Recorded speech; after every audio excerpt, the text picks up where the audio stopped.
I've said it for months now. My Disney Plus is at the end of its rope. Mm-hmm. It literally expires, as of time of recording, 2 days from now. It expires on Sunday.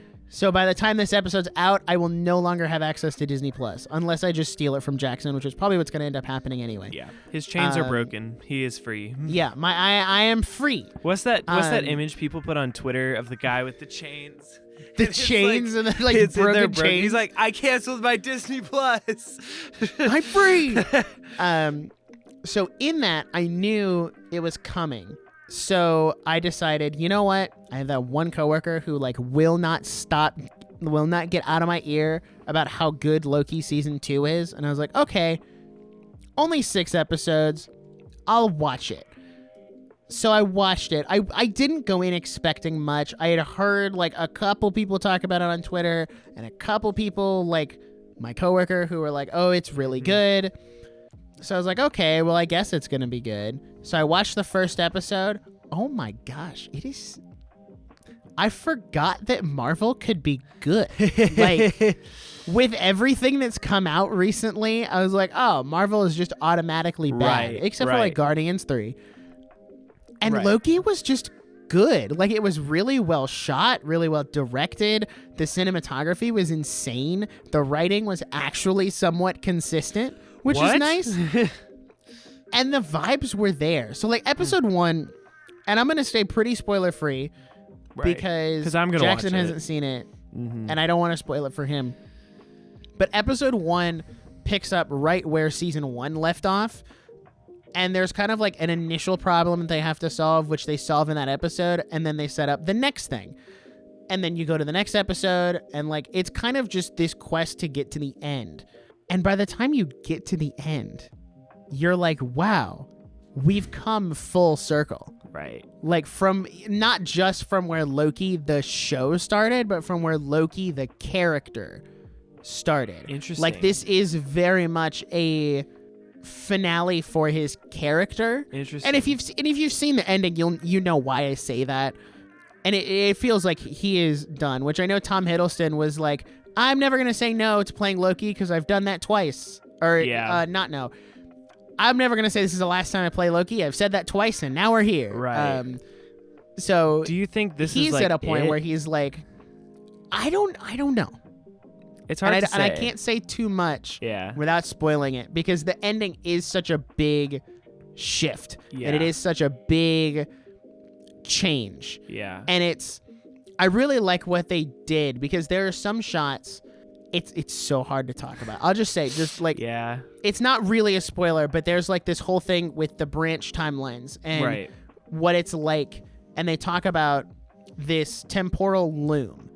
And that's how, that's what all the timelines are going through to be condensed into one. Because you think that's what a loom does. Right. Is it takes all these loose strands, ties them together, and turns it into one. Right.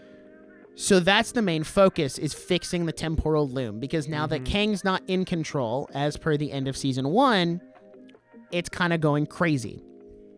But the really interesting thing is, at a certain point, the loom hits a capacity, and those branch timelines start to fade away and break off because they just don't fit. Right. And the way they visually show that is everything getting unraveled and turning into stringy spaghetti. And I didn't recognize it until episode 4 that is supposed to be it coming undone. It's taking what the loom tied together and undoing it.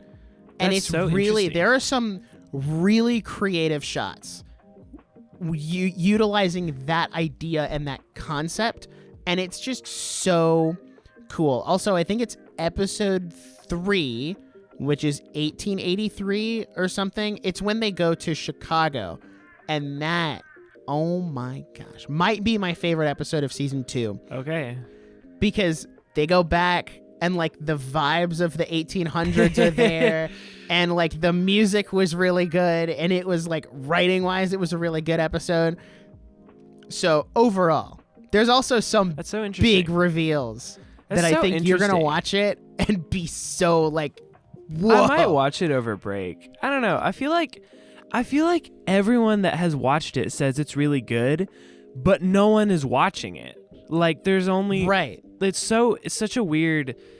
situation for Marvel because they've kind of put themselves in a corner where they're like, hey guys, come see the Marvels. And everyone's like, we don't want to see that crap. And they're like, but we made Loki season 2. And it's like, no, you made the Marvels. I don't want to see that.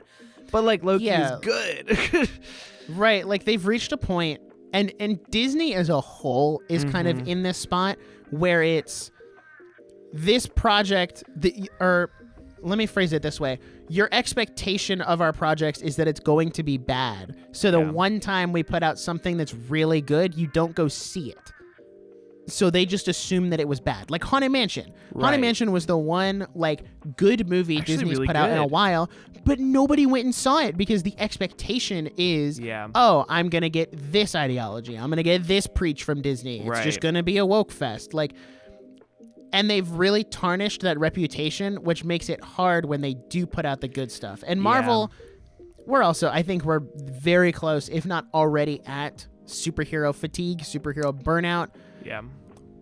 And people are just done. But Marvel has also run into this issue of, like, to watch the Marvels, you need to have seen WandaVision, Captain Marvel, Endgame, Infinity War, and Miss Marvel. So that's 2 shows. Movies is something different. Movies are very easy. Like, okay, I can watch, a movie. I can watch 2, or like, I've seen those 2. Let me just catch up on this one, and then I can. But a show is a real commitment. Like, you gotta really pour into that. So yeah, I will put it this way. We've talked about before on this show how Loki season 2 could save Marvel. And it did not save Marvel for me personally. I don't think Loki season 2 was ever going to be able to do that. And that's okay. Not single-handedly. It's a good direction. I think it's a good for them step. to go. Right. But it's not the saving grace that everyone expected it to. It's not, we're so back. It's like, this was really good. But it was also like, it ended right as the Marvels came out. And that like had the lowest box office opening weekend of any Marvel movie ever made. And it's just kind of like, oof.